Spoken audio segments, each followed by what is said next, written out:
Hadin belami ke jing ujor na ki amali ka liang persya halo ke jing aipor tang arsngi na benta banyatai halo ke private member business hapo ke yeng do bar thawain ka jela hakani ka dor bar mang tingka na ka liang Myntri Rangbah ka jela u konrad ke sangma ulapun pau ba ka sarkar kamsem ladan kanu ban buri henry katkum ka rule book hak styo yeng ya baro ki business lapun kut hakapor khat ar baje. And today being Friday, the House stands adjourned till 10 a.m. on Monday, the 27th March 2023.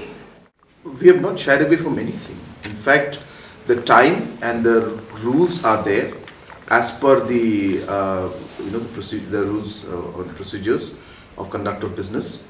All of this is there in the rule book, and the rule book specifically mentions that on Friday the House will function from 10 o'clock to 12 o'clock, and it has been some parts of the opposition have stressed on the rule many times and saying that rule should be followed, and that is exactly what the Speaker is doing. He is going as per the rules, he is going as per the Business Advisory Committee's decisions, and all the points have been mentioned based on that. There are many occasions in which they can speak about these issues.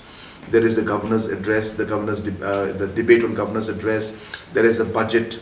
There can be special motions. There can be short discussion. So many options are there. So therefore, the members are free to raise any issue at any time.